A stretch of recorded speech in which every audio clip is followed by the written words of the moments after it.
Bab 3698. Lengan yang direndam bir spiritual. Begitu dia berjalan kembali, Paman Yuan melihat Junna Yuan berdiri dari halaman. Junna Yuan juga cukup terkejut melihat Paman Yuan mengepalkan tangannya lagi. Paman Yuan, selamat, apakah itu perbuatan master obat? Lenganmu sama dengan yang asli. Master obat ini benar-benar luar biasa. Itu memang yang asli. Paman Yuan tersenyum dan menggelengkan kepalanya tanpa menjelaskan. Tapi kemudian, Junna Yuan mengerutkan kening, menarik napas dalam-dalam dan terlihat sedikit aneh. Kamu akan pergi besok dan kamu masih minum bir malam ini. Bercanda saja, kamu tahu aku tidak pernah menyukai bir spiritual. Omong kosong. Baumu ini jelas semacam bir spiritual dan kamu menumpahkannya, baunya sangat kuat di lengan kananmu. Junna Yuan menatap. Paman Yuan terdiam dan hendak membantah sesuatu, tetapi ketika dia berbicara, kilatan petir tiba-tiba melintas di benaknya. Beberapa pikiran bergabung dalam sekejap, seluruh tubuhnya terkejut dan matanya tiba-tiba melebar. Bau anggur, bau menyengat lenganku. Paman Yuan membeku di tempat. Paman Yuan, sebenarnya bir spiritual yang kamu minum itu apa? Rasanya agak istimewa. Mungkinkah bir spiritual dari kultivator biasa? Paman Yuan, ada apa denganmu? Bicaralah. Paman Yuan, yang berhadapan dengan Junna Yuan, diguncang tubuhnya dan hampir memuntahkan darah. Aku tahu itu, aku akhirnya tahu itu. Erikin, bocah bau ini, terlalu sial dan tak tahu malu. Tidak heran dia begitu baik, dia tidak menghancurkan lengannya yang patah dan mempertahankan lengannya yang patah dan itu terpelihara dengan baik. Penyatuannya dengan mengambil alih lengannya sendiri dan terus direndam dengan bir obat. Memikirkan hal ini, pipi Paman Yuan berkedut. Bau menyengat itu seharusnya semacam bau alkohol yang kuat, tapi aku tidak suka minum alkohol, jadi aku sampai lupa memikirkan aspek itu sama sekali. Tampaknya dalam beberapa bulan terakhir, lenganku yang patah telah direndam sampai rasanya terserap. Sialan, memang hanya karena ulahmu, mengambil lengan kultivator 2 kegagalan untuk dimurnikan dengan bir spiritual dan sekarang sudah menyatu di lenganku. Pantas saja tidak ingin memberitahuku. Aciu. Di sisi lain, Erikin baru saja menyimpan formasi dan akan mulai berlatih ketika tiba-tiba seluruh tubuhnya menjadi dingin dan hidungnya gatal. Orang ini, Paman Yuan, apakah sudah mengetahuinya dan dia sedang memarahiku? Menyentuh hidungnya dengan rasa bersalah, Erikin berpikir sejenak. Tapi ini normal.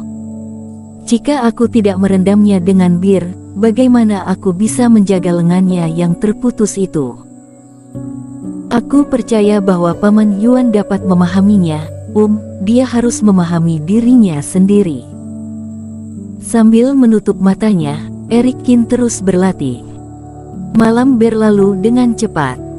Di pagi hari berikutnya, Erikin menemukan Treasure Taois. Kaisar Iblis Kera datang kepadaku tadi malam. Dia berjanji untuk membawa kita ke rapat terbesar, tapi dia ingin kita melakukan sedikit bantuan dan kamu juga harus terlibat.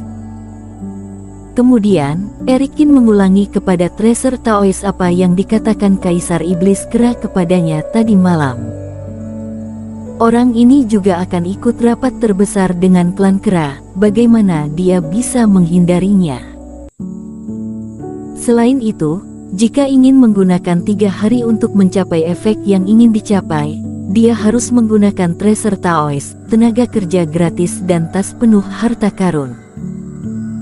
Ini tentang pergi atau tidak ke tempat harta karun yang lebih besar dari rapat terbesar.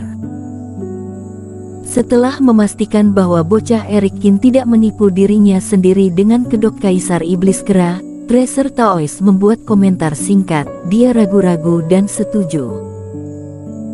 Jika kamu ingin orang lain membantunya, dia harus melakukan sesuatu terlebih dahulu, yang menurut Tracer Taois seharusnya begitu. Kemudian, Erikin membawa Tracer Taois dan keduanya pergi ke kapal abadi klan kera terlebih dahulu dengan token yang diberikan oleh Kaisar Iblis Kera. Selanjutnya, keduanya melihat kapal abadi besar dengan gaya yang sangat mirip dengan gaya klan iblis. Berbeda dengan perahu roh yang dikendarai sendiri oleh para kultivator, kapal abadi klan kera adalah keberadaan yang sangat besar seperti istana. Ketika mereka berdua berdiri dari kejauhan dan melihatnya, mereka dapat merasakan bahwa kapal abadi di seberang alun-alun sangat besar. Kapal abadi dikelilingi oleh kabut spiritual dan lambung sekitarnya diukir dengan pola berbagai binatang sakti dan binatang dewa, yang semuanya terlihat hidup.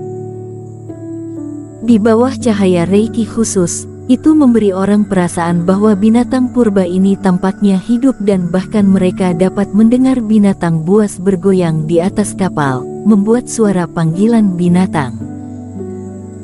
Ini jelas sebuah kapal abadi, tetapi terlihat seperti binatang buas sepanjang hari, merangkak di tanah, membuat orang-orang di sekitarnya merasa tertekan.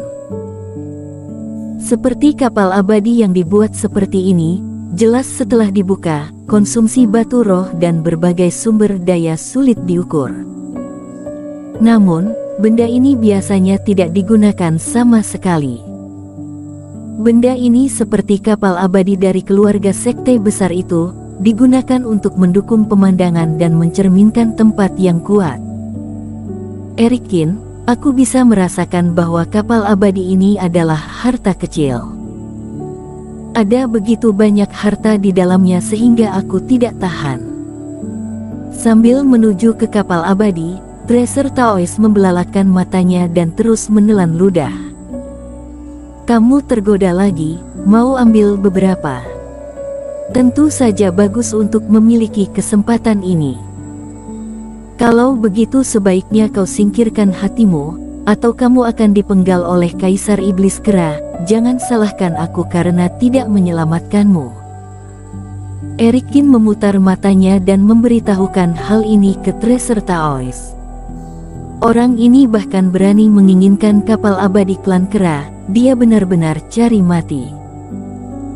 Hanya bercanda, tentu saja aku tahu bahwa benda ini tidak dapat diambil sembarangan. Rapat terbesar adalah yang pertama, aku tidak sebodoh itu.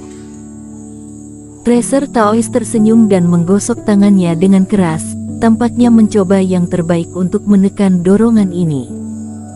Wajah Erikin agak gelap. Entah kenapa dia merasa bahwa orang ini sedikit berbahaya, dapatkah dia menahan keinginannya? Sepertinya dia harus mengawasinya terus, jangan biarkan Tracer Taois menggila dan pergi merusak urusannya sendiri. Keduanya menaiki kapal abadi dan Erikin sama sekali tidak berani membawa Tracer Taois berkeliling dan langsung menuju kuil di belakang. Ada tempat khusus di sana. Kaisar Iblis Kera berkata bahwa waktunya hanya 3 hari, tetapi tempatnya cukup luas, yaitu karena tempat ini. Dan Erikin telah membuat rencana selama 3 hari ini dan sekarang dia akan mulai mengaturnya. Pada saat yang sama, di dalam klan kera juga diadakan upacara yang cukup megah. Hari ini adalah hari besar bagi klan kera untuk berangkat ke rapat terbesar. Dalam setiap rapat terbesar, meskipun beberapa kultivator gugur, lebih banyak hasilnya, yaitu untuk memenangkan sumber daya untuk kelangsungan hidup dan perkembangan klan kera dalam 2000 tahun ke depan. Di hari besar seperti ini, klan kera tentunya akan mengadakan festival yang sangat besar. Di satu sisi harus demikian, di sisi lain juga menginspirasi dan meningkatkan semangat. Adapun upacara klan kera, Erikin tidak ada niat memerhatikannya, tetapi dia bisa memanfaatkan beberapa jam ini dengan baik. Dari saat matahari baru saja menembus langit hingga saat upacara 2 jam itu selesai, para kultivator klan kera yang ikut rapat terbesar juga naik satu demi satu ke kapal abadi. Bobby, panggil generasi muda klan kera, 30 orang paling terkemuka dan pergilah ke aula latihan di belakang kapal abadi. Setelah menaiki kapal abadi, Kaisar Iblis Kera memanggil putra keduanya, lalu memerintahkan. "Baiklah, ayah." Pangeran kedua tercengang, bertanya-tanya mengapa Kaisar Iblis Kera ingin memanggil para junior itu. Bersambung.